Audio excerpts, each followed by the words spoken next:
Okay, good evening to all of you and welcome to all in Manish sir classes. And this is video lecture dedicated for GATE Engineering Services exam and semester exam preparation. And this is video lecture on metal forming process. This is lecture number 4.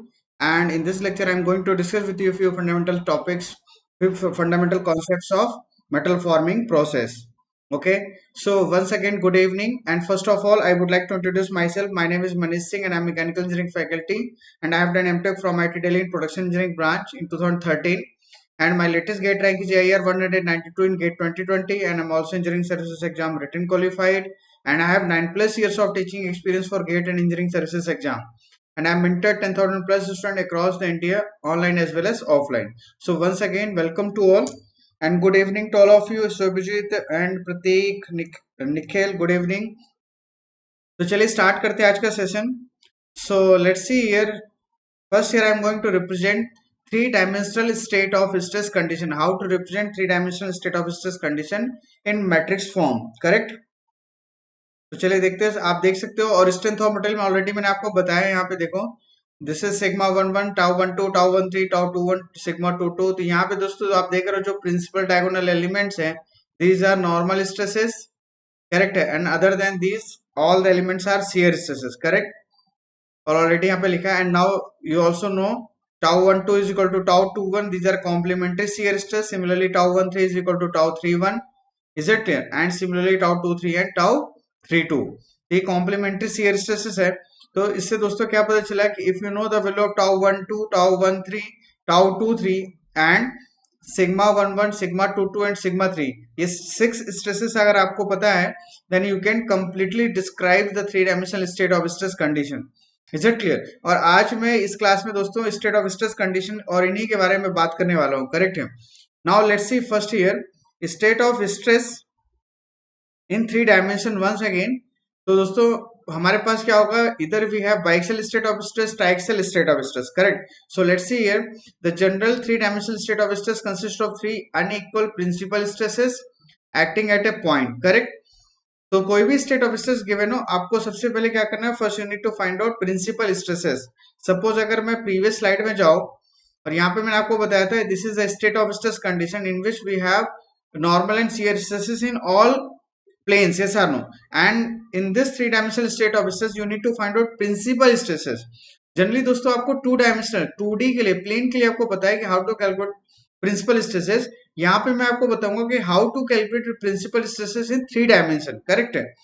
क्योंकि जो भी state of stress condition given होगा सबसे पहले हमें क्या करना है कि उनकी हेल्प से प्रिंसिपल स्ट्रेसेस पता कर लेना है. And now you can see here this is called as triaxial state of stress, क्योंकि तीनों डायरेक्शन में स्ट्रेसेस एक्ट हो रही है.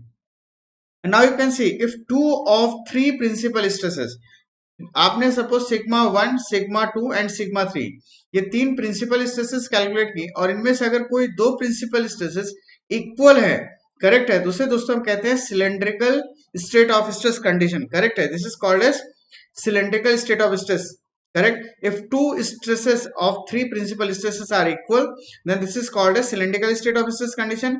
And similarly, if all three state of stress condition, all three stresses are equal, all three principal stresses are equal, then this is called as hydrostatic or spherical state of stress condition. It means for hydrostatic state of stress condition, the all principal stresses that is sigma 1, sigma 2, sigma 3 ये सारे stresses equal, इसे हम कहेंगे hydrostatic state of stress condition. और यहीं पे अगर आपका suppose sigma 1 is equal to sigma 2 हो गया सपोज फॉर एग्जांपल, तो इसे कह देंगे हम हाइड्रोस्टैटिक. तो आई थिंक दोस्तों समझ में आ गया. When we can say this is cylindrical state of stress condition and when we can say this is the body subjected to hydrostatic or spherical state of stress condition. Correct.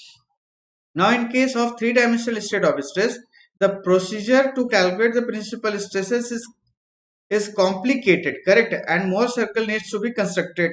Correct. तो Mohr circle की help से हम easily पता कर सकते हैं. Correct. और एक और मैं आपको मेथड बताऊंगा, एनालिटिकल मेथड. करेक्ट है. तो दोनों चलिए देखते हैं. Okay Suvijat, very good. मैं स्लो चलूंगा, नो प्रॉब्लम. करेक्ट है. देखो यहाँ पे मैं आप देखने जा रहा हूँ, मैं पीछे थोड़ा फास्ट इसलिए चला था कि ऑलरेडी आपको पता था. ठीक है. चलिए अब स्लो चलेंगे ऑब्वियसली. तो this is your state of stress condition. Correct. Three dimensional state of stress condition. Correct. अब देखो इसमें हमने क्या किया कि इनके प्रिंसिपल डायगोनल एलिमेंट में हमने सिग्मा को माइनस कर दिया, प्रिंसिपल डायगोनल एलिमेंट में देखो सिग्मा को माइनस कर दिया, तो सिमिलरली हमने यूनिट मैट्रिक्स को ऐड भी कर दिया। करेक्ट है। तो इस मैट्रिक्स को हम इन दो कंपोनेंट्स के फॉर्म में लिख सकते हैं दोस्तों, यस आर नो? करेक्ट है। अगर आप इन दोनों को ऐड करोगे तो आपको यही सेम रिजल्ट मिलेगा जो प्रीवियस मैट्रिक्स है। करेक्ट। अब यहाँ पे देखो, जैसे हमने माइनस किया तो ये जो फर्स्ट मैट्रिक्स मिली आपको, this one, this is called as deviator stress component. Deviator stress component, is it clear? इस मैट्रिक्स को कहते हैं हम डेविएटर स्ट्रेस कंपोनेंट। और कई बार क्वेश्चन सिर्फ यही पूछा जाता है कि डेविएटर स्ट्रेस कंपोनेंट होता क्या है। करेक्ट है। और यहाँ पे देखो, this sigma and this sigma, तीनों डायरेक्शन की सिग्मा इक्वल है कि नहीं? तो क्या मैं इसे hydrostatic state of stress condition कह सकता हूं? Yes, it is called as hydrostatic और spherical state of stress condition. और याद रखना, this hydrostatic state of stress condition will never be responsible for plastic deformation. ये कभी भी प्लास्टिक डिफॉर्मेशन के लिए रिस्पॉन्सिबल नहीं होता, बहुत माइनर चेंज के लिए रिस्पॉन्सिबल है, बट मेजरली प्लास्टिक डिफॉर्मेशन के लिए रिस्पॉन्सिबल नहीं होता। Only this component is responsible for whole plastic deformation.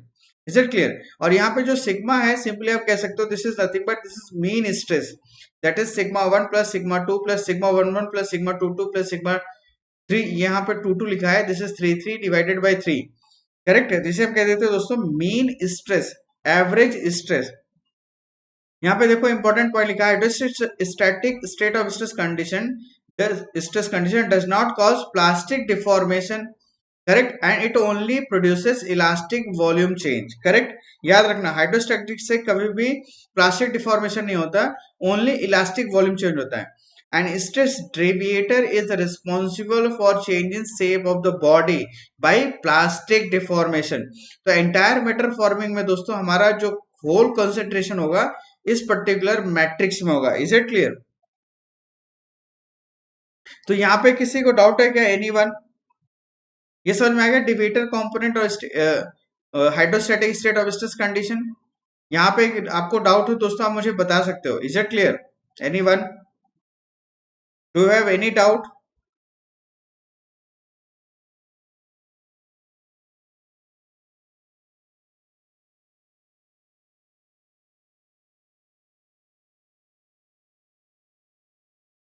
Okay, चलिए आगे बढ़ते हैं। सर एक बार और शॉर्ट में बताइए। ओके चलो, देखो देखो प्रतीक, ये है आपका 3 dimensional state of stress condition, जो कि मैंने ऑलरेडी आपको बताया। अब इस मैट्रिक्स को मैं इन दो कंपोनेंट के फॉर्म में लिख सकता हूं। देखो, अगर आप इन दोनों को ऐड करोगे तो आपको यही सेम मैट्रिक्स मिलेगा। हमने सिंपली क्या किया कि प्रिंसिपल डायगोनल एलिमेंट्स में हमने मीन स्ट्रेस की वैल्यू को माइनस कर दिया। करेक्ट है। तो मैं इसे ऐड भी करूंगा, तो हमने इसे ऐड भी कर दिया, तो ये यूनिट मैट्रिक्स है, ये सार नो? करेक्ट है। तो देखो, तो जो फर्स्ट मैट्रिक्स है इसे हम कह देते हैं deviator state of stress component, और जो सेकंड मैट्रिक्स है this is called as hydrostatic. क्यों? क्योंकि तीनों ही डायरेक्शन की स्ट्रेसेस आप देखो इक्वल है, बाकी सारे स्ट्रेसेस जीरो है। और मैंने अभी प्रीवियस स्लाइड में ही बताया था कि तीनों ही प्रिंसिपल स्ट्रेसेस अगर इक्वल हो जाए तो उसे हम कह सकते हैं hydrostatic state of stress condition. तो दोस्तों यहाँ पे मैंने ऑलरेडी पॉइंट लिख दिया है कि जो hydrostatic state of stress condition है उसमें कोई प्लास्टिक डिफॉर्मेशन नहीं होता है, नो प्लास्टिक डिफॉर्मेशन, सिर्फ इलास्टिक वॉल्यूम चेंज हो सकता है। Is it clear? It means this stress is not responsible for any kind of plastic deformation. Is it clear? Next आता है डिविएटर कंपोनेंट के बारे में बात करें दोस्तों, तो only this deviator component is responsible for whole change in shape and size both. Yes और नो? Is it clear? तो प्लास्टिक डिफॉर्मेशन के लिए सिर्फ यही स्ट्रेस ही रिस्पॉन्सिबल है। इसलिए हम लोग इसी पे कंप्लीट एनालिसिस कॉन्सेंट्रेट करेंगे। Is it clear? चलिए आप अब नेक्स्ट देखते हैं कि how to determine principal stresses in 3 dimensional state of stress condition. तो यहाँ पे देखो, determination of principal stresses in 3 dimensional state of stress condition हमें यहाँ पे लिखना है। तो आपको दोस्तों करना है क्या है कि जो आपका डिविएटर कंपोनेंट है इसका डिटर्मिनेंट आप कैलकुलेट करो and put it equal to 0। Correct है। इसका हमें क्या करना है, you need to find out its determinant and put it equal to 0। तो जब आप इसका डिटर्मिनेंट लिखोगे दोस्तों तो सिंपल सा यहाँ पे क्यूबिक इक्वेशन मिलेगा। ये सामने करेक्ट है। आप बताओ अगर आप इसका डिटर्मिनेंट लोगे तो सिग्मा के फॉर्म में एक क्यूबिक इक्वेशन मिलेगा like this, yes or no? Correct. और यहाँ पे I1 I2 की वैल्यू ऑलरेडी यहाँ पे मैंने लिखी हुई है क्या होती है, ठीक है दोस्तों, कुछ इस फॉर्म में मिलेंगे, तो मैंने यहाँ पे शॉर्ट में लिखा था। ऐसा इक्वेशन मिलेगा, three dimensional equation, sorry third order equation. अब इस थर्ड ऑर्डर इक्वेशन को अगर आप सॉल्व करोगे तो ऑब्वियसली आपको थ्री डिफरेंट रूट्स मिलेंगे, यस आर नो? इस इक्वेशन के थ्री डिफरेंट रूट्स, करेक्ट। और वही थ्री डिफरेंट रूट्स जो है sigma 1 sigma 2 sigma 3, these are called as three principal stresses. तो आई थिंक आपको समझ में आ गया दोस्तों। क्या करना है, यू जस्ट जो भी स्टेट ऑफ स्ट्रेस कंडीशन दिए, three dimensional state of stress condition, you just subtract sigma from each diagonal elements and then write the equation of determinants of this matrix, yes or no, and put it equal to 0. And once you write the determinant equation, then you can get a equation like this, third order equation, because this is three dimensional state of stress condition. तो third order equation मिलेगा, इसको solve करो तो three different roots मिलेंगे and these roots are called as three principal stresses, yes or no? Is it clear? तो I think समझ में आ गया दोस्तों कैसे कैलकुलेट करोगे। अब नेक्स्ट एक मेथड है जो कि आपको मैं बता देता हूं, मोहर सर्कल मेथड। कैसे मोहर सर्कल मेथड से आप three dimensional state of stress condition में प्रिंसिपल स्ट्रेसेस कैलकुलेट कर सकते हो, करेक्ट है? तो चलिए देखते हैं। Suppose you have an element like this,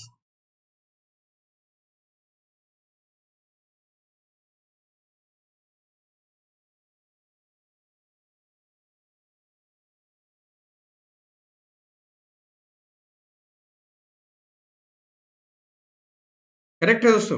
अब आप यहाँ पे देखो, अगर हम अपने रेफरेंस एक्सिस सिस्टम को फॉलो करें तो हम सिंपली कह सकते हैं this is Z axis, this is X axis and this is Y axis, correct. इनमें सभी में क्या लग रहा है, shear stress along with normal stress, yes or no? This is sigma y, this is sigma z, and this is y, sorry, zy, and this is yz. And similarly you can see यहाँ पे एक shear stress होगा, yes or no? ये आपको already पता है, this is sigma X and this is tau X Y, yes और no? तो इस तरीके से स्टेट ऑफ स्ट्रेस को हम लिख सकते हैं। Yes, eigen value, yes Prateek, very good. Eigen value जो आप फाइंड आउट करते हो, this is nothing but it gives us three principal stresses, correct. Eigen value जो आप मैथमेटिक्स में फाइंड आउट करते हो, वो आइगन वैल्यू के टर्म में ही अगर मैं यहाँ पे इक्वेशन लिखूं तो यही आइगन वैल्यू आपकी क्या कहलाएंगे, three principal stresses. Is it clear? आपने बहुत सही पकड़ा है, करेक्ट है। और इवन ये इंटरव्यू में क्वेश्चन पूछा जाता है कि how to calculate three dimension principal stresses in three dimensional state of stress.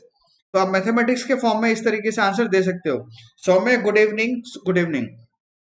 चलिए अब यहाँ पे देखो, तो दोस्तों ऑलरेडी आपको पता है कि यहाँ पे थ्री डिफरेंट प्लेन्स होंगे, यस आर नो? अगर आपको याद हो तो suppose this is sigma X and this is sigma Y. एक प्लेन होगा जिसमें सिग्मा वाई और सिग्मा जेड होगा, yes or no? This is sigma Z and this is sigma Y and this is tau Y Z, yes or no? और यहाँ पे क्या लिखेंगे दोस्तों हम, this is tau X Y. और एक और स्टेट ऑफ स्ट्रेस कंडीशन होगा, that is suppose this is sigma Z, तो इसे मैं लिख देता हूँ sigma X, yes or no? तो ऐसे थ्री डिफरेंट प्लेन्स होंगे और थ्री डिफरेंट स्ट्रेसेस होंगे like this, yes or no? Correct है दोस्तों? तो अब देखो इन तीनों के लिए suppose this is one, this is two and this is three, और यहाँ पे हम लोग एज्यूम कर दें कि sigma X is greater than sigma Y is greater than sigma Z. तो सबसे पहले वन के लिए अगर मैं देखो तो यहाँ पे सपोज सिग्मा एक्स है और यहाँ पे आपको मिला सपोज सिग्मा वाई, करेक्ट है? तो दोस्तों इसके लिए आप क्या करोगे, और टाउ एक्स वाई भी साथ में चलो मान लो लग रहा है, तो इस तरीके से आप एक मोर सर्कल ड्रॉ करोगे, यस आर नो? करेक्ट है। एंड सिमिलरली यहाँ पे देखो, एक यहाँ पे क्या दिस, एक सर्कल इससे बन जाएगा, yes or no? Like this. और यहाँ पे देखो सिग्मा जेड, ये सपोज ये पॉइंट क्या है, सिग्मा जेड वाला है, तो यहाँ पे देखो कुछ ऐसा है, correct. And now you can C sigma Z के लिए यहाँ पे आप देखो, और कौन सा, वाई और जेड के लिए। तो यहाँ पे सपोज यहाँ पे क्या हो सकता है, इधर में भी इक्वल टू दिस, ये जो टाउ जेड वाई है वो में भी हो सकता है टाउ एक्स वाई के बराबर हो, या छोटा बड़ा कम कुछ भी हो सकता है, करेक्ट है। और इट में भी इस प्लेन में पॉजिटिव है, यहाँ पे नेगेटिव है, वाइस वर्सा कुछ भी हो सकता है, करेक्ट। तो सपोज अगर मैं स्मॉलर ले लेता हूँ वैल्यू, तो इनको ज्वाइन करके दोस्तों इसके लिए भी आप यहाँ पे सर्कल ड्रॉ कर सकते हो, yes or no, another circle like this, yes or no, correct. और z और x को लेके भी हम एक सर्कल ड्रॉ कर सकते हैं, yes or no, suppose this one and this one, correct, इनको ज्वाइन कर दो, तो इस तरीके से एक और सर्कल यहाँ पे मिलेगा दोस्तों, करेक्ट है, जो कि यही एक्सट्रीम एंड से ही पास होगा लाइक दिस। तो इस तरीके से मोर सर्कल ड्रॉ करके भी हम प्रिंसिपल स्ट्रेसेस कैलकुलेट कर सकते हैं। तो थोड़ा कॉम्प्लिकेटेड मोर सर्कल होगा यहाँ पे, करेक्ट है। तो बेस्ट वे हम लोग यूज करेंगे दोस्तों मोर सर्कल मेथड ना यूज करके, सिंपली हम लोग यूज करेंगे कौन सी मेथड, मैट्रिक्स वाली मेथड, करेक्ट है। और मैट्रिक्स वाली मेथड से आप सिंपली स्ट्रेसेस को फाइंड आउट कर सकते हो, करेक्ट। तो मोर सर्कल भी ड्रॉ कर सकते हैं, this is one way, and another way है this is analytical method, is it clear. तो आई थिंक समझ में आ गया दोस्तों, दोनों से आप कैलकुलेट कर सकते हो प्रिंसिपल स्ट्रेसेस। अब यहाँ पे देखो, अब यहाँ पे मैंने ऑलरेडी I1 I2 I3 लिखा है, तो I1 का इक्वेशन है sigma 11 plus sigma 22 plus sigma 33, और ये I2 है, this is I2 is nothing but this is sigma 11 sigma 22 plus this, इस तरीके से इक्वेशन मिलेगा। और I3 कुछ इस तरीके से इक्वेशन मिलेगा। तो दोस्तों ये जो I1 I2 की वैल्यूज हैं, ये कांस्टेंट वैल्यूज होती है, इसलिए हम इन्हें कहते हैं these are called as three invariant coefficient, these are called as three invariant coefficient, yes or no, is it clear, three invariant coefficient, is it clear. जो इनवेरिएंट क्यों कहते हैं, बिकॉज ये कभी भी चेंज नहीं होंगे at a given state of stress condition, is it clear. अब चलिए नेक्स्ट आगे मूव करते हैं। नेक्स्ट हम लोग का जो वेरी इंपॉर्टेंट टॉपिक है that is yield criteria for ductile material, मतलब मेटल को डिफॉर्म होने के लिए क्या यील्डिंग क्राइटेरियाज हैं, और यही टॉपिक हम लोग स्ट्रेंथ ऑफ मटेरियल में पढ़ेंगे थ्योरी ऑफ फेलियर के नाम से, करेक्ट है। तो चलिए देखते हैं यहाँ पे क्या है। It is important consideration in the field of plasticity in deducing mathematical relationship for predicting the condition at which the plastic yielding begins।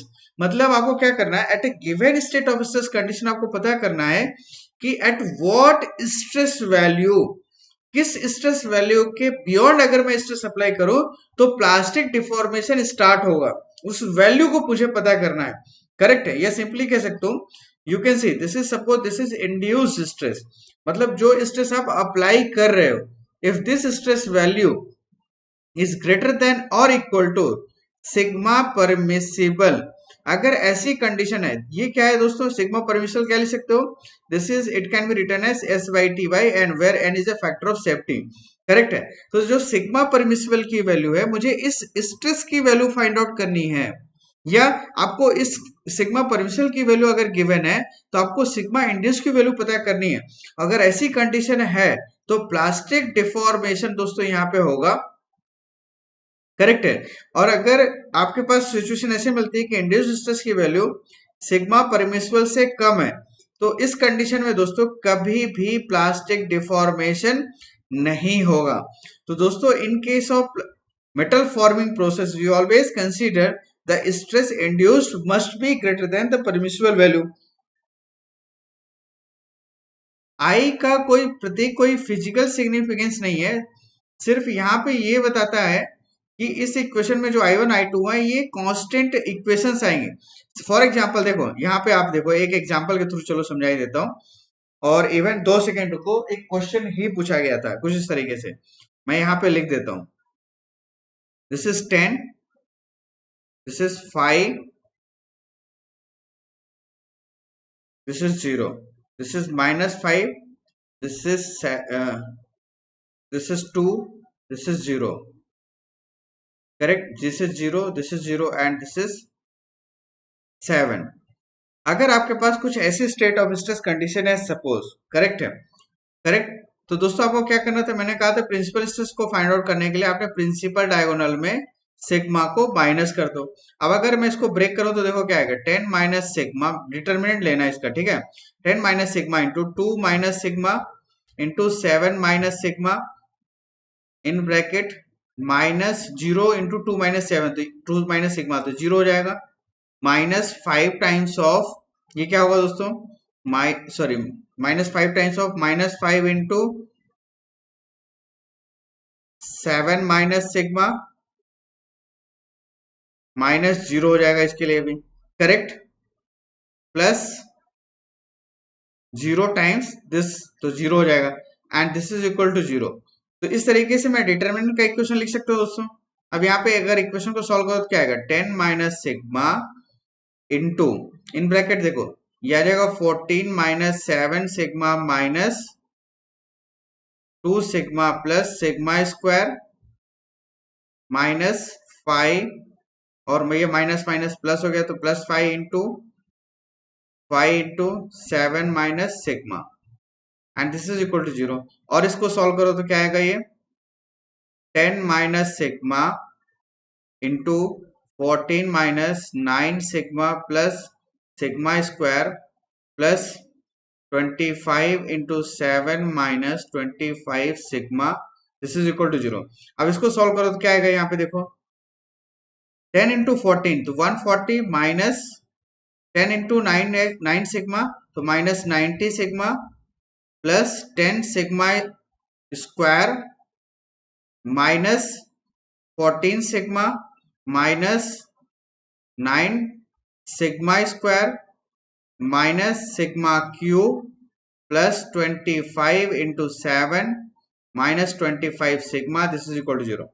अब अगर इसको सिंप्लीफाई करो देखो क्या आएगा, 140 प्लस 25 इंटू 7, ये इसको ऐड कर दो दोनों न्यूमेरिकल वैल्यूज को, माइनस 90 सिग्मा यहाँ पे है, 14 सिग्मा यहाँ पे, दोनों माइनस में है, और ये 25 सिग्मा, तो 90 प्लस 14 105 माइनस 25, तो कितना आएगा दोस्तों,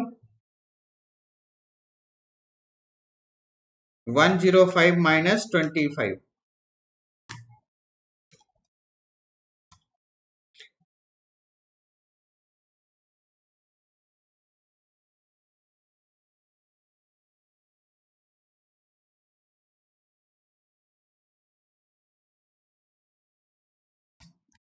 $79, this is 79 sigma plus 10 sigma square minus 9 sigma square, 10 sigma square minus 9 sigma square, तो ये क्या आ जाएगा, नहीं जाओ यहाँ से, गो,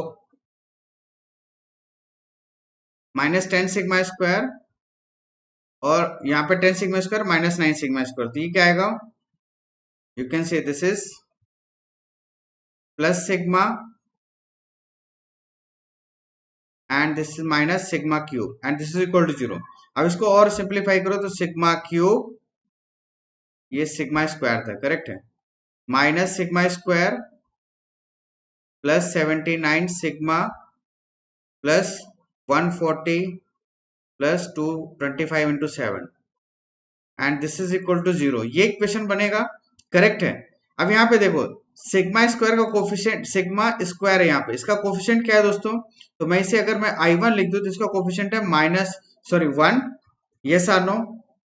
यहाँ पे सिग्मा का कोफिशिएंट क्या है, that is I2, this is equal to 75, और I3 का कोफिशिएंट क्या है, दिस वन, करेक्ट है। तो आई थिंक अब दोस्तों समझ में आ गया क्या, कि यहाँ पे जो भी रिलेशन आता है, जो भी न्यूमेरिकल वैल्यूज आती है सिग्मा की वैल्यू पुट करने के बाद, तो उसको हम यहाँ पे पुट कर देते हैं, करेक्ट।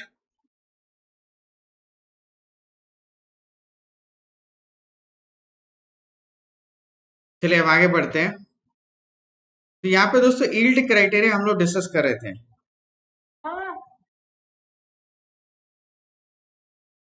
करेक्ट, यील्ड क्राइटेरिया हम लोग डिस्कस कर रहे थे। तो यहाँ पे देखो कि यील्ड क्राइटेरिया क्यों डिस्कस कर रहे थे, क्योंकि हमें पता करना है कि स्ट्रेस टोटल कितनी एक्ट हो रही है, करेक्ट है,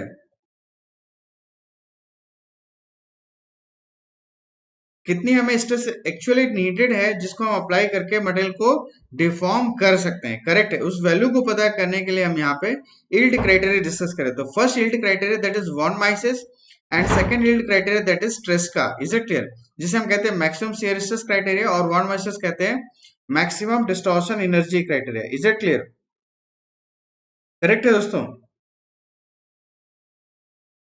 अब चलिए आगे बढ़ते हैं, वन बाय वन डिस्कस करते हैं कि वॉन माइसिस क्या है और ट्रेस का क्या है। तो देखो वॉन माइसिस क्राइटेरिया को ही कहते हैं हम maximum distortion energy criteria, correct है।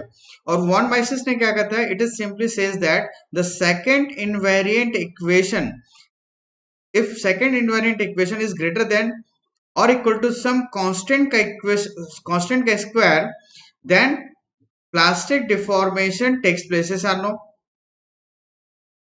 Plastic deformation takes place. Is it clear? Correct?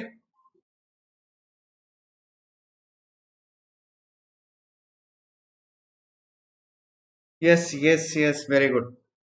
Correct है. अगर ये कंडीशन आएगी तब प्लास्टिक डिफॉर्मेशन होगा. अब देखो, ना तो आपको I2 का वैल्यू पता है, ना ही K का वैल्यू पता है. अब देखो कैसे पता करेंगे दोस्तों. सिंपल सा, ये इसी एनालिसिस को बाद में हेंकीज ने इसको आगे बढ़ाया, तो यहाँ पे पता किया कि एक्चुअली जो सेकंड इनवेरिएंट है, this is nothing but this is यहाँ पे स्ट्रेन एनर्जी के फॉर्म में इक्वेशन है. और वो स्ट्रेन एनर्जी का इक्वेशन क्या है? दैट इज मैक्स, जो टोटल स्ट्रेन एनर्जी की अगर मैं बात करूं, total strain energy, this is nothing but total strain energy per unit volume जो होगा, दिस इज इक्वल टू क्या होगा दोस्तों? ये volumetric strain energy. Correct? Volumetric strain energy per unit volume plus maximum distortion energy per unit volume. Correct? इन दोनों का sum होता है. And now if we can simplify maximum distortion energy per unit volume, this is equal to, तो क्या रहेगा दोस्तों? Total strain energy per unit volume minus volumetric strain energy per unit volume. और इस इक्वेशन को जब हेंकीज ने सिंप्लीफाई किया, तो इन्हें एक रिजल्ट मिला. और इस रिजल्ट को मैं डायरेक्टली यहाँ पे दोस्तों बताऊंगा. मैं इस इक्वेशन को कंप्लीटली डिराइव नहीं करने वाला. तो यहाँ पे in terms of principal stresses कुछ इस तरीके के क्वेश्चन मिला. सिग्मा 1 माइनस सिग्मा 2 का whole square plus sigma 2 minus sigma 3 का whole square plus sigma 3 minus sigma 1 का होल स्क्वायर. करेक्ट है? And this value must be greater than equal to some constant का इक्वेशन. यस और no? तो ये result हमें मिला. करेक्ट है? तो वॉन माइसेस ने इस रिजल्ट को फाइंड आउट किया था with help of this second invariant. इस सेकंड इनवेरिएंट इक्वेशन को in terms of principal stresses put किया, तो इस तरीके का रिजल्ट मिला. और बाद में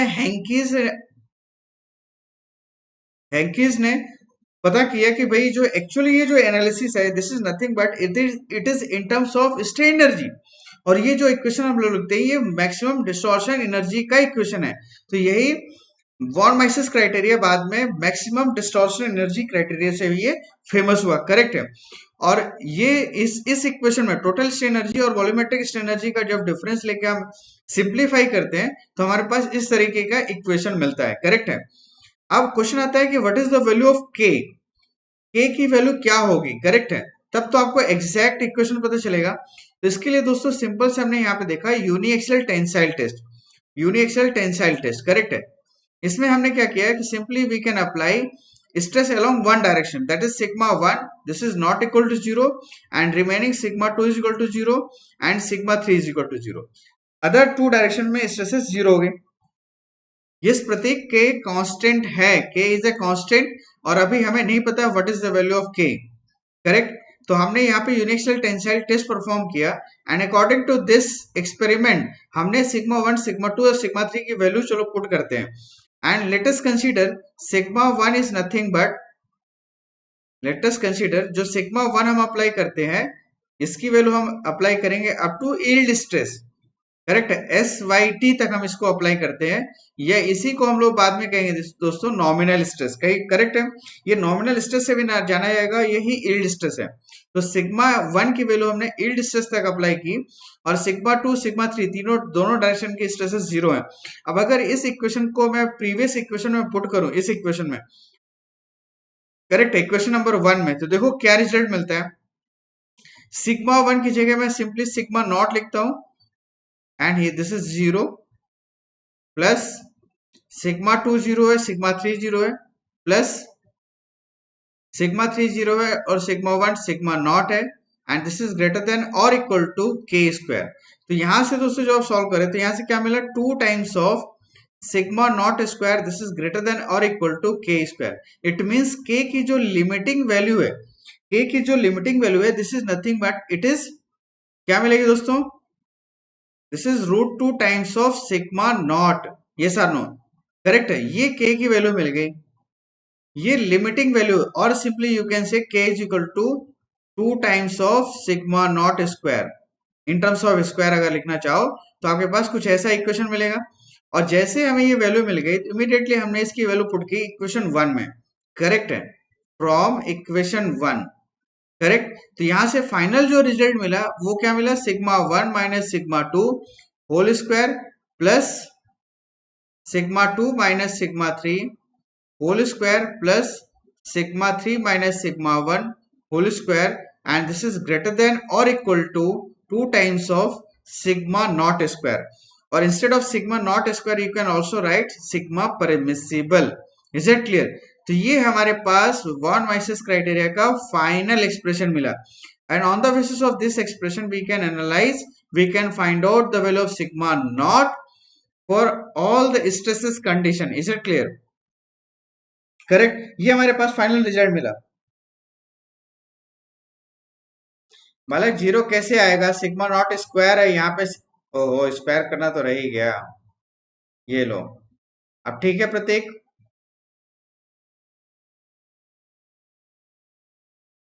करेक्ट,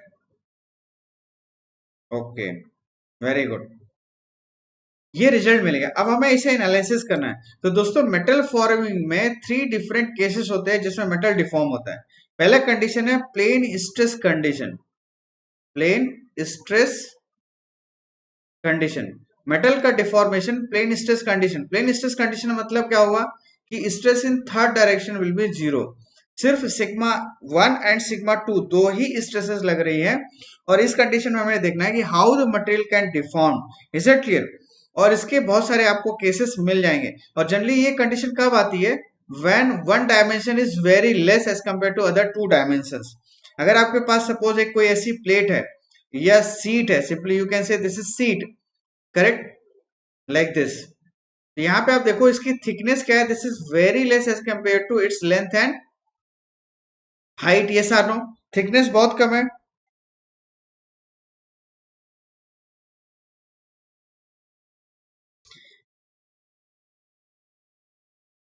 ओके, चलिए ये भी बता देता हूं। देखो यहाँ पे हम क्या कर रहे हैं कि यहाँ पे हमने क्या लिखा है, लिमिटिंग वैल्यू। मैंने आपको क्या बताया, this is limiting value. Correct है, जब मैं स्ट्रेंथ ऑफ मटेरियल में आपको बताऊंगा थ्योरी ऑफ फेलियर तो मैं आपको बताऊंगा in case of limiting value we only consider the factor of safety is equal to 1। Correct है सुभज्योति, फैक्टर ऑफ सेफ्टी 1 ले लेते हैं ऑलरेडी। तो यहाँ पे मैं सिग्मा नॉट को डायरेक्टली एस वाई टी लिख सकता हूँ। It's correct, I think clear है अब। हेलो, मैंने आपको कहा ना कि इन लिमिटिंग केस में हम इसको ऐसे लिख सकते हैं, और लिमिटिंग केस में एन की वैल्यू, फैक्टर ऑफ सेफ्टी की वैल्यू 1 होती है। लिमिटिंग मतलब आइडियल सिचुएशन की हम बात कर रहे हैं। Is it clear? चलिए ठीक है, देखें अब नेक्स्ट आगे। ओके, तो यहाँ पे हमने कहा कि यहाँ पे जो थिकनेस है this is very very less as compare to length and height. तो इस केस में हम लोग एज्यूम कर लेते हैं कि जो टी डायरेक्शन में जो स्ट्रेस है, stress induced along T direction, ये जीरो है। करेक्ट है, तो इस केस को दोस्तों आप कह सकते हो this is the case of plane stress condition. Correct, this is called as plane stress condition. अब प्लेन स्ट्रेस कंडीशन मैंने ऑलरेडी आपको बता दिया कि सिग्मा 3 इज इक्वल टू हम लोग जीरो कंसिडर करेंगे। और जैसे जीरो कंसिडर किया तो इसकी वैल्यू आप अबव इक्वेशन में पुट कर दो। Suppose this is equation 2, equation 2 में पुट कर दो तो क्या रिजल्ट मिलेगा, सिग्मा 1 माइनस सिग्मा 2 का whole square plus sigma 2 minus sigma 3 that is zero का square plus zero minus sigma 1 का स्क्वायर। Yes or no? ओहो,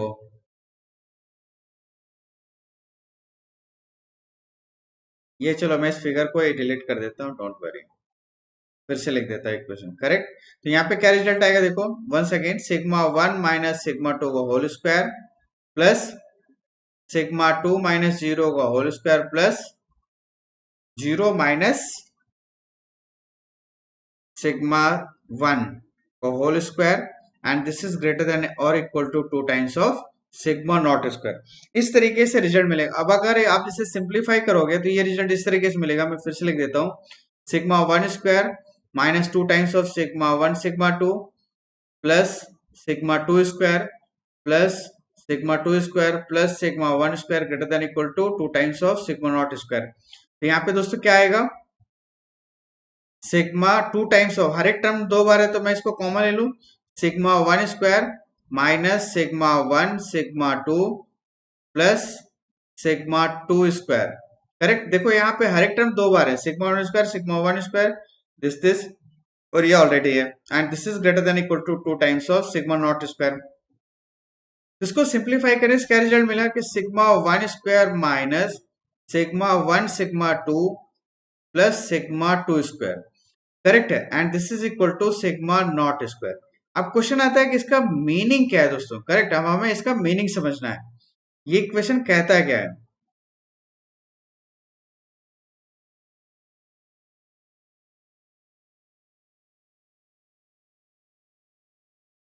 करेक्ट है, तो दोस्तों ये इक्वेशन कहता है कि when we have a plane stress deformation condition. Correct है, मतलब अगर हमारा कोई मटेरियल कुछ इस तरीके से डिफॉर्म हो रहा है कि ओनली टू डायरेक्शन में ही स्ट्रेसेस एक्ट हो रही हैं, तो सिग्मा वन सिग्मा टू की वैल्यू कुछ इस तरह से होनी चाहिए कि ये जो कैलकुलेशन मिल रहा है sigma one square minus sigma one sigma two plus sigma two square, इस स्ट्रेस की वैल्यू, इसकी वैल्यू, इस इक्वेशन की value, this value must be greater than this sigma not. Material की यील्ड स्ट्रेंथ से इसकी वैल्यू ज्यादा होगी, then we can get plastic deformation, otherwise there is no plastic deformation. Is it clear? Correct है, तो आई थिंक समझ में आ गया दोस्तों प्लास्टिक डिफॉर्मेशन की कंडीशन क्या है। जब इस स्ट्रेस की कंडीशन, जब प्लेन स्ट्रेस कंडीशन है, तो सिग्मा वन सिग्मा टू की वैल्यू कुछ इस तरीके से होनी चाहिए कि इस इक्वेशन की वैल्यू इस सिग्मा नॉट से ज्यादा हो, तब प्लास्टिक डिफॉर्मेशन मिलेगा, अदरवाइज नहीं मिलेगा। करेक्ट है, this is called as plane stress condition. Is it clear? Next second case देखो यहाँ पे, that is plane strain condition.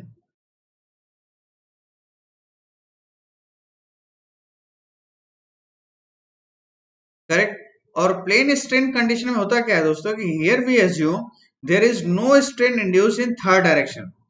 अगर आप सिंपली कह दो कि epsilon 3 is equal to zero, strain induced along third direction is zero, then this is the case of plane strain. और इसका बेस्ट एग्जांपल है रोलिंग।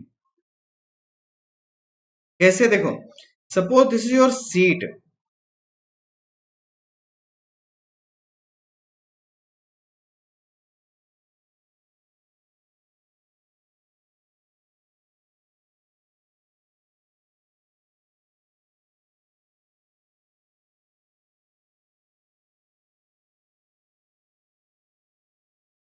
करेक्ट है दोस्तों, this is your rolling process.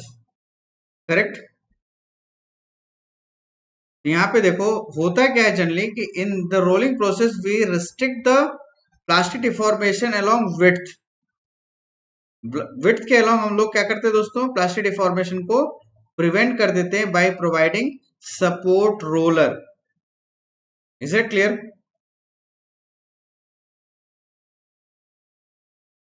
Like this, यहाँ पे आप देखो this is B naught width before deformation, and this is width after deformation, and this is height H naught, and this is HF। तो यहाँ पे देखो क्या होगा कि this H naught is not equal to HF, correct, but here B naught is equal to BF। और दोस्तों एक और लेंथ जो होगा L not is not equal to LF, मतलब जो हाइट में रिडक्शन है that will be compensated by change in length only. Yes और नो? जो हाइट में रिडक्शन हो रहा है due to compression by the roller, यहाँ पे वो किससे कंपनसेट हो रहा है, it is compensated by increase in length, but width is remain constant. Width में कोई चेंजेस नहीं है। यस और नो? विड्थ यहाँ पे फिर भी कांस्टेंट ही है। यस और नो? विड्थ रिमेन कांस्टेंट है, विड्थ में कोई चेंजेस नहीं है। तो सिंपली हमने कह दिया कि strain induced along width direction is zero, that's why this is the case of plane strain deformation condition. Yes और नो? तो आई थिंक दोस्तों समझ में आ गया कि क्यों हम इसे प्लेन स्ट्रेन कंडीशन कहते हैं। And in plane strain condition क्या होगा, जो सिग्मा 3 होगा this is nothing but this is equal to sigma 1 plus sigma 2 by 2 average stress के इक्वल होगा। और ये लेवी-माइसिस इक्वेशन की हेल्प से पता चलता है, तो मैं बहुत ज्यादा डिटेल में नहीं जाऊंगा, ये अपने इतने आपके लेवल का नहीं है।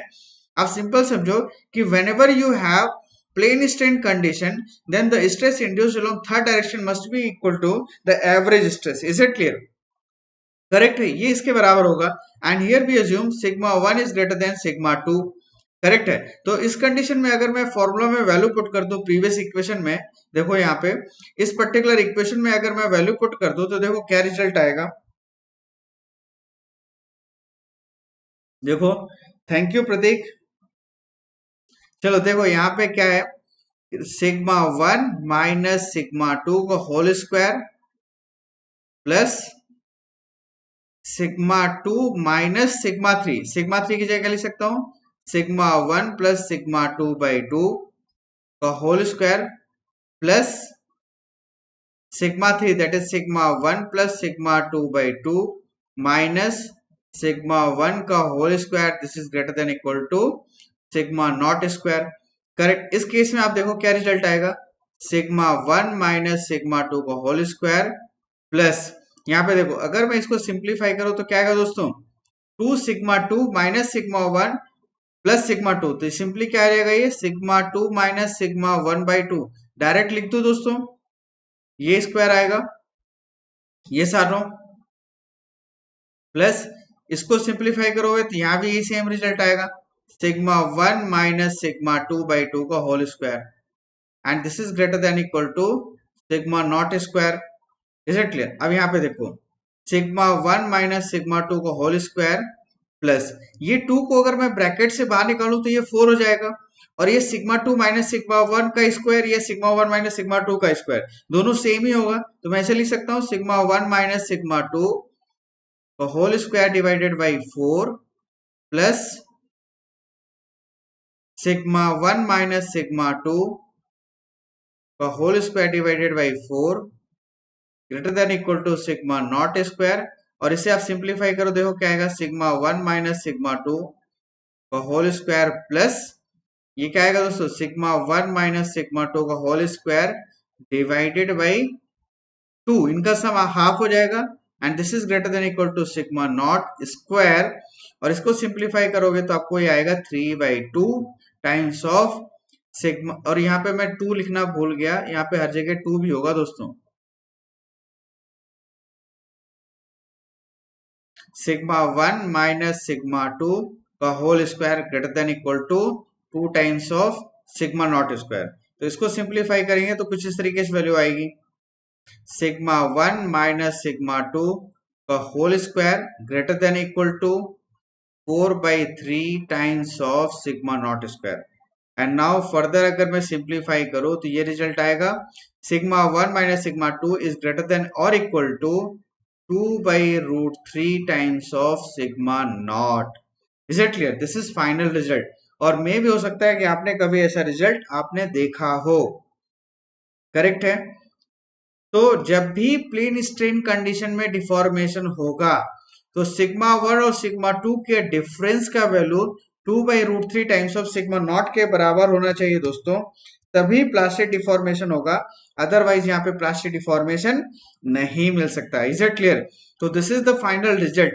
And even for forging, rolling, correct है, इन दोनों के लिए दोनों का रिलेशन दोस्तों, दोनों का एंटायर एनालिसिस इसी पर्टिकुलर प्लेन स्ट्रेन कंडीशन में ही किया गया है. करेक्ट. और आप जो भी रिलेशन देखोगे वो इसी प्रिंसिपल के बेसिस पे डेराइव किया गया है. Is it clear? This is very very important relation. Correct है. और ये दोस्तों पिछले अभी कुछ सालों से इस तरीके के क्वेश्चन पूछे जा रहे हैं, पहले इस तरीके के क्वेश्चन नहीं आते थे, इसलिए मैं आपको बहुत ज्यादा एम्फोसाइज करके चीजें बता रहा हूँ. तो आपको क्रिस्टल क्लियर पता होना चाहिए कि ये क्वेश्चन है क्या, कहाँ से आए हैं और कैसे हम इनको यूटिलाइज करेंगे.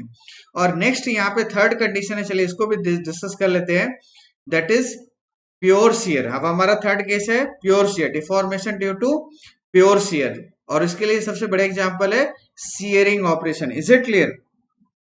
नेक्स्ट केस है प्योर शियर. अब मेटल शियर आउट कब होगा हमें ये चेक करना है. करेक्ट है. अभी तो हम प्लास्टिक डिफॉर्मेशन की बात कर रहे थे, अब हम लोग यहाँ पे कंप्लीटली शियर आउट की बात करेंगे कि मेटल को काट के अलग ही करना है. तो प्योर शियर के केस में क्या होगा दोस्तों, स्टेट ऑफ स्ट्रेस कंडीशन कैसा होगा, दिस वन, ये सानो,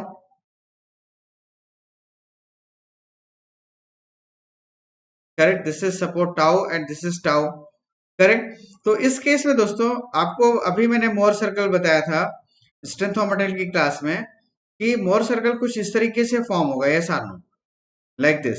और यहाँ पे जो इसकी वैल्यू है this is sigma one which is equal to tau, और यहाँ पे इसकी वैल्यू है दोस्तों क्या है, this is sigma two, this is sigma two, और इसकी वैल्यू क्या होगी, this is equal to minus tau, yes or no, ऐसे लिख सकता हूँ, tau sigma two value minus tau, और यहाँ पे सिग्मा थ्री देखो, सिग्मा थ्री क्या आएगा, sigma three is equal to zero, yes or no, correct. इस मोर सर्कल से ही पता चल रहा है ना, stress shear stress in third direction zero होगा। तो जैसे हमें ये वैल्यू पता चल गई तो अगेन हम इक्वेशन में वैल्यू पुट करेंगे, तो क्या आएगा देखो, हमारे पास इक्वेशन है sigma one minus sigma two का whole square plus sigma two minus sigma three. देखो दोस्तों इसे मैं टाउ वाई एस भी लिख सकता हूँ, जो यहाँ पे मैंने टाउ लिखा था लिमिटिंग कंडीशन में, इसे टाउ वाई एस भी लिख सकता हूँ। इसकी वैल्यू क्या होगी दोस्तों, सिग्मा नॉट क्या है, this is S by T, तो S by T by root three. जब इसको सॉल्व करोगे तो इसकी वैल्यू आएगी 0.577 times of S Y T, correct है। तो आपने मे भी कई बार इस रिलेशन को यूज किया होगा, yield shear stress is equal to 0.577 times of S by T होता है, यस आर नो। तो अब आपको पता चल गया कि ये वैल्यू आई कहां से थी, यस आर नो।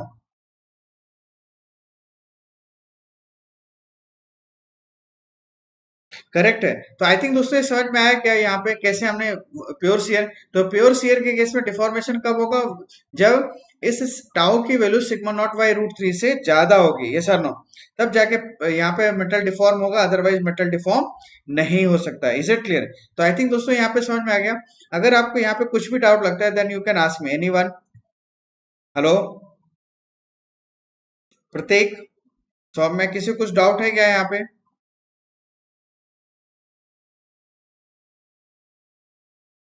चलिए ठीक है, तो फिर आगे बढ़ते हैं।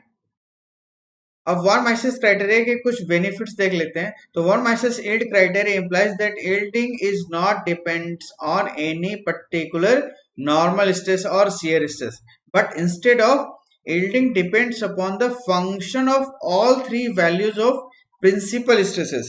करेक्ट है, मतलब वॉन माइसिस कहते हैं कि जो मेटल का डिफॉर्मेशन हो रहा है वो किसी पर्टिकुलर एक स्ट्रेस पे डिपेंड नहीं कर रहा है, नॉर्मल और शियर पे डिपेंड नहीं कर रहा है, बल्कि जब हम उनसे प्रिंसिपल स्ट्रेस कैलकुलेट करते हैं तो उन तीनों प्रिंसिपल स्ट्रेसेस के कॉम्बिनेशन से जो इक्वेशन फॉर्म हो रहा है उस पर डिपेंड करता है, करेक्ट है।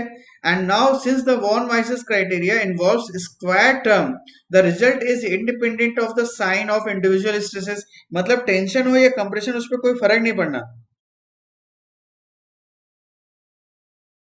ये काफी बड़ा यूज किया है शिव ज्योति, क्या काफी बड़ा यूज किया है, बताओगे क्या एक बार?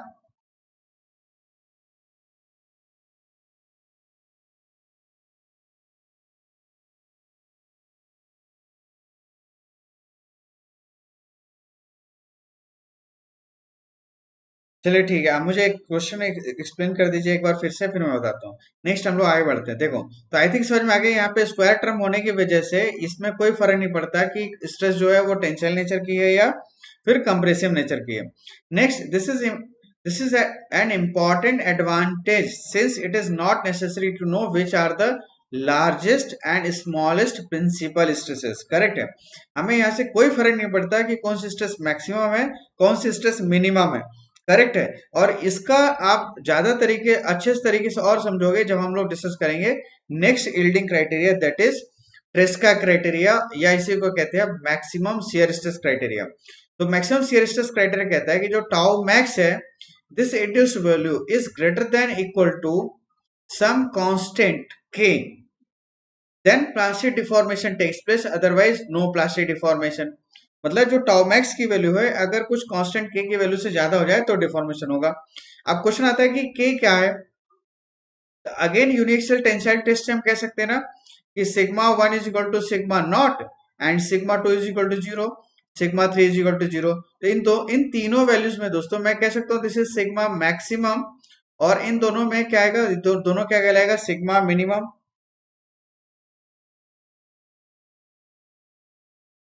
हाँ कई बार यूज किए होंगे, यस आपने ये इवन मशीन डिजाइन में आपने कई बार यूज किया होगा सुभिज्योति, करेक्ट है। ये अब अगर मैं इस कंडीशन को इस इक्वेशन पुट कर दूं तो कैसे आएगा? अब आपको ये आइडिया है कि tau max minus sigma minimum by 2 कैसे होगा? एनीवन? चलो नहीं पता होगा तो स्ट्रेंथ ऑफ मटेरियल क्लास में देखना, मैं वहां पे हालांकि डिस्कस किया था, फिर भी बता दूंगा एक बार। आई थिंक ये आपको आइडिया होगा कि ये है क्या, करेक्ट है? चलिए ठीक है। अब इसमें वैल्यू पुट करते हो, देखो क्या है, सिग्मा मैक्स की जगह मैं क्या लिख सकता हूँ, सिग्मा नॉट, मिनिमम की जगह 0 divided by 2 and this is greater than equal to K. तो लिमिटिंग कंडीशन में क्या लिख सकता हूँ, this is K is equal to sigma not by 2, और यहाँ पे जो के है this is nothing but this is called as yield shear strength. ये क्या कहलाएगा दोस्तों? Yield shear strength. इसे हम कह सकते हैं tau Y S, correct, tau Y S. तो टाउ वाई एस की वैल्यू क्या आएगी दोस्तों? Sigma not Y T. और इस रिलेशन को भी आपने काफी यूज किया है इस तरीके से, S Y S is equal to sigma not by 2 की जगह लिख सकते हैं 0.5 times of S Y T, correct है? तो आई थिंक इस रिलेशन को भी आपने कई बार मल्टीपल टाइम्स यूज किया होगा। Is it clear? चलिए अब आगे बढ़ते हैं। अब इस क्राइटेरिया को यूज करना है, तो चलिए फिर से हम लोग वन बाय वन डिस्कस करते हैं। फर्स्ट हमारा होगा plane stress condition. Plane stress condition, correct है?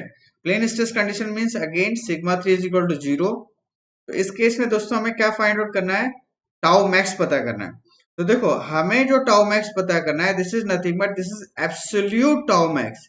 क्या पता करना है? Absolute tau max. और एब्सोल्यूट टाउ मैक्स का रिलेशन होता है larger of sigma 1 minus sigma 2 by 2 comma sigma 2 minus sigma 3 by 2 comma sigma 3 minus sigma 1 by 2। अब क्वेश्चन आता है कि ये सिग्मा 1 माइनस सिग्मा 2 ये है क्या? तो दोस्तों इसे कहते हैं हम इन प्लेन। ये तीनों ही इक्वेशन क्या कहलाती हैं दोस्तों? इन प्लेन मैक्सिमम शियर स्ट्रेस। क्या कहलाएगा दोस्तों? ये इन प्लेन मैक्सिमम शियर स्ट्रेस कहलाती है, करेक्ट है? मतलब समझो कुछ इस तरीके से कि आपके पास 3 डायमेंशनल स्टेट ऑफ स्ट्रेस था, उससे आपने कन्वर्ट कर लिया किसमें? प्रिंसिपल स्ट्रेस के फॉर्म में। और सपोज हम कह देते हैं कि जो सिग्मा जेड है, sorry sigma in third direction ये 0 है, remaining sigma 1 as it is लग रहा है और सिग्मा 2 एज इट इज लग रहा है। देखो इस प्लेन में आपको एक टाउ मैक्स मिलेगा दोस्तों, यस आर नो? इसे हम कहेंगे टाउ मैक्स 1। इस प्लेन में एक टाउ मैक्स मिलेगा, दिस इज टाउ मैक्स 2। और इस प्लेन में आपको एक टाउ मैक्स मिलेगा, that is tau max 3, correct है? तो 3 डिफरेंट म्यूचुअल परपेंडिकुलर प्लेन्स में 3 मैक्सिमम शियर स्ट्रेसेस मिलेंगे, करेक्ट है? और कैसे कैलकुलेट करोगे? ऑलरेडी यहाँ पे देखा कि sigma max minus sigma minimum by 2। और चलो थोड़ा मैं और डिटेल से आपको ये बता देता हूँ, करेक्ट है दोस्तों? इस कॉन्सेप्ट को मैं और थोड़ा डिटेल से आपको एक्सप्लेन कर देता हूँ, डोंट वरी, करेक्ट? सपोज अगर मैं इसको यहाँ पे नेमिंग कर देता हूँ, this is A B C D, this is E, this is F and this is G. सबसे पहले हम लोग देखते हैं कौन सा plane, you can see here A B C D plane, this is A B C D. इस plane में देखें तो ए बी से पास होने वाला एक प्लेन होगा जिसके परपेंडिकुलर सिग्मा वाई लग रहा है, सॉरी सिग्मा 2 लग रहा है, और इस डायरेक्शन में सिग्मा 1 लगेगा, सॉरी सिग्मा 3 जो कि 0 है। एक ही हो गया। नेक्स्ट आएगा, नेक्स्ट प्लेन कौन सा है दोस्तों? आप देखो ए बी एफ ई। अगर मैं इस प्लेन की बात करूं तो ए बी से पास होने वाला एक परपेंडिकुलर प्लेन होगा जो कि सिग्मा 1 प्लेन होगा, और इसके परपेंडिकुलर सिग्मा 1 स्ट्रेस लग रहा है, और यहाँ पे क्या है sigma 3 is equal to 0, correct है? और नेक्स्ट दोस्तों आएगा कौन सा आपका plane, that is B F G C. और इनके परपेंडिकुलर कौन सा होगा? बीएफ से पास होने वाला प्लेन है जिसमें सिग्मा 2 लग रहा है, और यहाँ से पास होने वाला प्लेन जिसमें सिग्मा 1 लग रहा है। तो ऐसे 3 म्यूचुअल परपेंडिकुलर प्लेन्स मिलेंगे और उनकी स्ट्रेस कंडीशन कुछ ऐसी होगी। अगर मैं इसे 1 कह दूं, इसे 2 कह दूं और इसे 3 कह दूं, तो 1 के केस में दोस्तों जो सिग्मा 2 है ये सिग्मा मैक्स है, और जो सिग्मा 3 0 है जो कि वो सिग्मा मिनिमम है। तो टाउ मैक्स हम इससे पता कर सकते हैं। तो टाउ मैक्स 1 कैसे आएगा? This is equal to sigma 2 minus 0 by 2। तो सिंपली रिजल्ट मिल गया सिग्मा 2 बाई 0। करेक्ट है, इसे सिग्मा मैक्स 1 कहता हूं, सॉरी टाउ मैक्स 1। अब टाउ मैक्स 2 अगर निकालोगे तो इससे एक निकालो तो क्या आएगा, तो जो सिग्मा 1 है दिस इज सिग्मा मैक्स, और ये तो ऑलरेडी 0 है ना, तो ये क्या कहलाएगा, दिस इज सिग्मा मिनिमम। इनकी वैल्यू पुट कर दो तो क्या आएगा, sigma 1 minus 0/2 that is sigma 1/2। अब थर्ड केस में क्या आएगा दोस्तों, टाउ मैक्स 1, ये क्या आएगा देखो, सॉरी टाउ मैक्स 3 नॉट 1, 3। यहाँ पे अगर सपोज हम कंसिडर करें कि sigma 1 is greater than sigma 2 है, तो सिग्मा मैक्स आपको क्या होगा, सिग्मा 1, और सिग्मा मिनिमम कौन सा होगा, दैट इज सिग्मा 2। और इनकी वैल्यू पुट करो तो क्या आएगा, सिग्मा 1 माइनस सिग्मा 2/2। करेक्ट है, तो देखो यहाँ पे 3 वैल्यूज मिल गई ये सारों, तो ये तीनों ही क्या कहलाती है, these are called as 3 in plane maximum shear stress. अब देखो अगर यहाँ पे सिचुएशन मैंने ऑलरेडी बताया था कि sigma 1 is greater than sigma 2, तो इन तीनों में से लार्जर वैल्यू कौन सी है, इन तीनों में से लार्जर वैल्यू बोलो,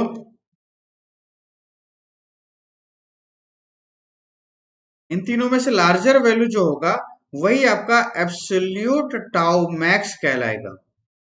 करेक्ट, और हमें यहां से क्या पता चला कि sigma 1/2, sigma 1/2 is the largest value out of these 3 tau max, ये सानो।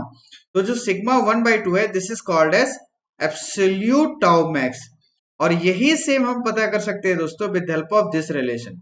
यहाँ पे वैल्यू पुट कर दो, sigma 1 minus sigma 2/2, sigma 2 minus sigma 3 की जगह 0/2, और सिग्मा 3 माइनस सिग्मा 1/2, तो यहाँ पे सिग्मा 3 0 कर दो, और मॉड लगा दो, तो डजेंट मैटर की कौन सा प्लस माइनस, इससे कोई लेना देना नहीं है।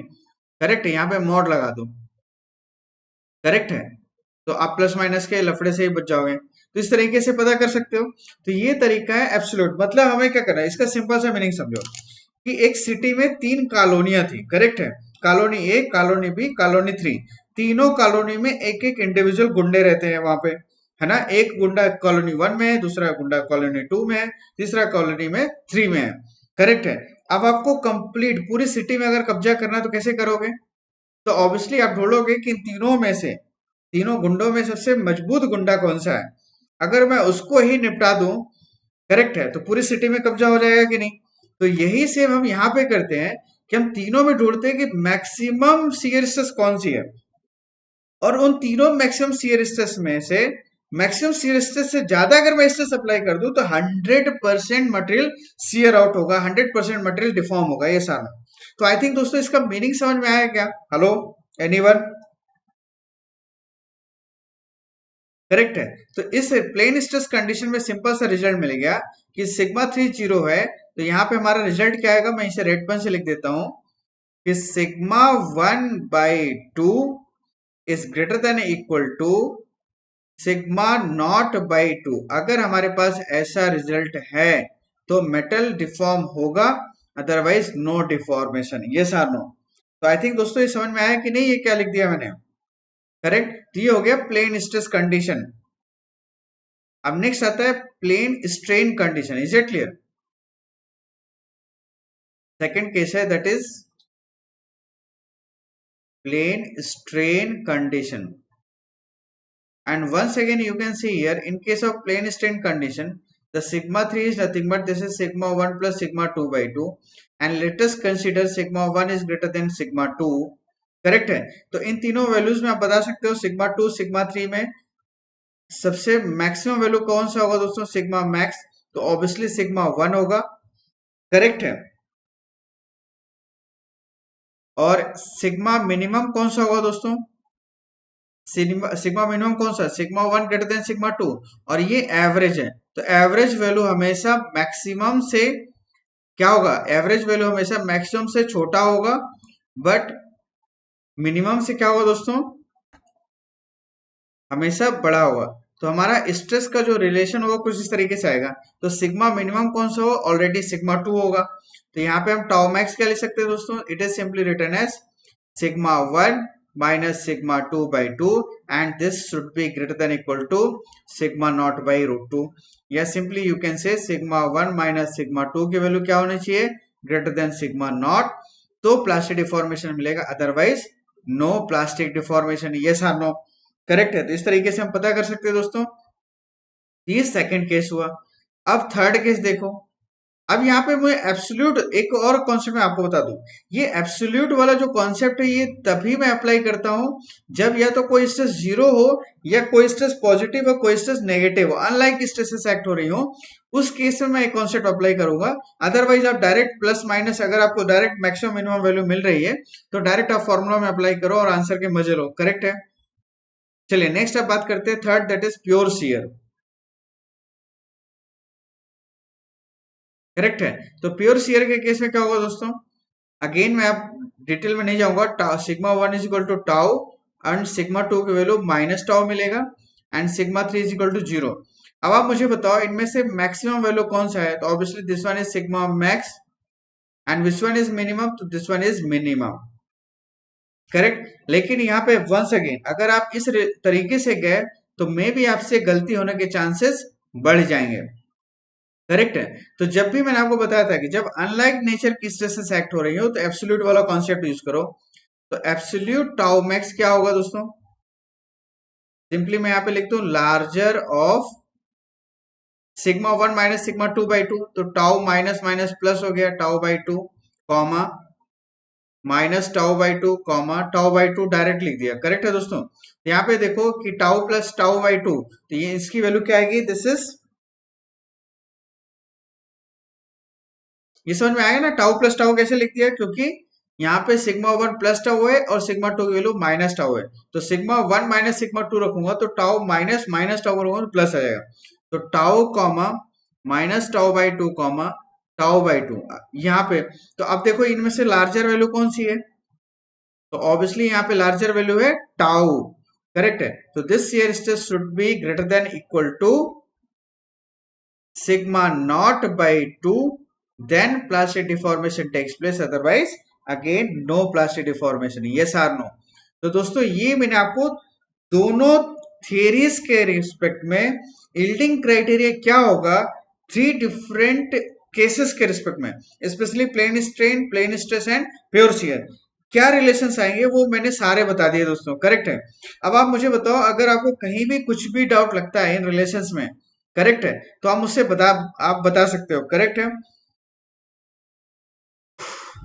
और यहाँ पे थोड़ा सा अगर मैं ट्रेस्का की बात कर लूं तो देखो maximum shear stress criteria is less complicated mathematically than von Mises criteria. Obviously यहाँ पे इक्वेशन छोटे छोटे हैं। करेक्ट है। यहाँ पे कोई स्क्वायर का टर्म नहीं है, वन और टू टर्म्स होते हैं। However, the maximum shear stress criteria does not take into consideration the intermediate principal stress. This is one of the biggest demerit of this theory, क्योंकि इंटरमीडिएट स्ट्रेस का यहाँ पे कोई रोल ही नहीं है। यस प्रतीक, ये सारी चीजें याद करनी पड़ेगी, ठीक है ना? ये सारी चीजें याद करनी पड़ेगी। करेक्ट। तो आई थिंक समझ में आया। ये सबसे बड़ा ड्रॉबैक है स्ट्रेस का क्राइटेरिया, क्योंकि ये इंटरमीडिएट स्ट्रेस को कंसीडर कभी नहीं करता। करेक्ट है। इसके इफेक्ट को कभी कंसिडर नहीं करता and it suffers from the major difficulty that is necessary to know in advance which are the maximum and minimum principal stresses. ये भी आपको एडवांस में पता करना पड़ता है कि कौन सी मैक्सिमम वैल्यू और कौन सी मिनिमम है। तो ये इसके कुछ ड्रॉबैक्स हैं। सिर्फ इसका एक ही बेनिफिट है कि ये सिंपल है, इजीली कैलकुलेट कर सकते हैं। बाकी इसके ड्रॉबैक्स काफी हैं। तो मोस्ट वाइडली जो यूज थ्योरी है वो है von Mises criteria. Correct. Most widely used theories है। करेक्ट है दोस्तों। और एंटायर जो मेटल फॉर्म में इक्वेशन हम डिराइव करते हैं पावर कैलकुलेशन की या फोर्स कैलकुलेशन की, वो वॉन माइसिस क्राइटेरिया के रिस्पेक्ट में ही करते हैं। Is it clear? तो जो भी प्रीवियस रिलेशंस है दोस्तों, वो सारे रिलेशंस आपको याद रखने हैं और एक दो बार प्रैक्टिस करोगे तो वो ऑटोमेटिकली याद हो जाएंगे। आपको सिर्फ कंडीशन पता होना चाहिए कि प्लेन स्ट्रेस कंडीशन में सिग्मा थ्री जीरो होता है, प्लेन स्ट्रेन कंडीशन में सिग्मा थ्री एवरेज, दोनों नॉर्मल स्ट्रेस के एवरेज होता है, sigma one plus sigma two by two होता है, और प्योर शियर के केस में प्लस टाउ और माइनस टाउ आता है सिग्मा वन और सिग्मा टू की वैल्यू। बस अगर ये आपको पता है, ये समझ में आ गया कि ये वैल्यूज आई कहां से, करेक्ट है, तो स्टैंडर्ड रिलेशन में इनकी वैल्यूज पुट करो, ऑटोमेटिकली आपको रिलेशन, जितने भी रिलेशन जिस पर्टिकुलर केस के लिए चाहिए मिल जाएंगे। करेक्ट है। करेक्ट है दोस्तों। प्रतीक एडवांटेज अगर मैं बॉन माइसिस की बात करूं तो सबसे बड़ा एडवांटेज यही है कि वो जो बॉन माइसिस थ्योरी है इट बेस्ड ऑन यहाँ पे देखो फर्स्ट सबसे बड़ा इंपॉर्टेंट है कि ये स्क्वायर टर्म है, तो यहाँ पे इसका प्लस माइनस साइन से कोई लेना देना नहीं है। नेगेटिव स्ट्रेस कंप्रेसिव लग रहा है, टेंशन लग रहा है, इससे हमें कोई फर्क नहीं पड़ता। और तीसरा दूसरा सबसे बड़ा एडवांटेज है कि ये इंटरमीडिएट स्ट्रेस को भी कंसिडर करता है for deformation of plus for plastic deformation of the material. Correct है, जितनी भी स्ट्रेसेस सारी स्ट्रेसेस को कंसीडर करेगा, तो ऑब्वियसली जब सारी स्ट्रेसेस कंसीडर करेंगे तो ये ज्यादा एक्यूरेट रिजल्ट होगा एज कंपेयर टू कुछ स्ट्रेसेस को अगर हम लूज कर दे। करेक्ट है, यहाँ पे पहले लिख दिया the one माइसिस criteria implies yielding is not depends on any particular normal stress or shear stress but it depends upon the three mutual perpendicular principal stresses। Correct है, तीनों स्ट्रेसेस पर डिपेंड करेगा। करेक्ट है, and this is important advantage since it is, और यह मैंने आपको already बताया स्क्वायर टर्म यहाँ पे होगा तो प्लस माइनस से कोई लेना देना नहीं है। करेक्ट है, और यहाँ पे एक और बहुत बड़ा एडवांटेज मैंने आपको बताया था कि लॉन्गेस्ट सॉरी लार्जेस्ट और smallest maximum and minimum value को पता करने की भी नीड यहाँ पे नहीं है। करेक्ट है, otherwise maximum shear stress theory में आपने देखा कि एब्सोल्यूट टॉ मैक्स निकालना ही पड़ेगा, तब आपका प्रॉपर डिफॉर्मेशन होगा, अदरवाइज मेटल का डिफॉर्मेशन नहीं होगा। मे भी आप लोड अप्लाई करो मेटल डिफॉर्म ही ना हो। करेक्ट है, तो ये इसके एडवांटेजेस हैं। तो आई थिंक दोस्तों समझ में आया कि नहीं? Hello, anyone?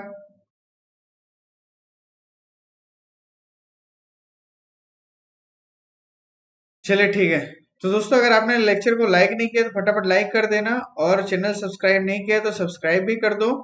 और चलिए फिर यहीं पे सेशन को एंड करूंगा, और कल अपनी कोई क्लास नहीं होगी, संडे ऑफ रहेगा एज यूजुअल। करेक्ट है, और मंडे से अब हम लोग स्टार्ट करेंगे, ये सारी थियरीज हो चुकी हैं, सारे फंडामेंटल कॉन्सेप्ट हो चुके हैं। अब हम लोग स्टार्ट करेंगे one by one process, forging process से स्टार्ट करेंगे, forging, rolling, extrusion, wire drawing, इस तरीके से। करेक्ट है, तो चलिए फिर यहीं पे सेशन को एंड करते हैं। Thanks for watching and good night to all of you.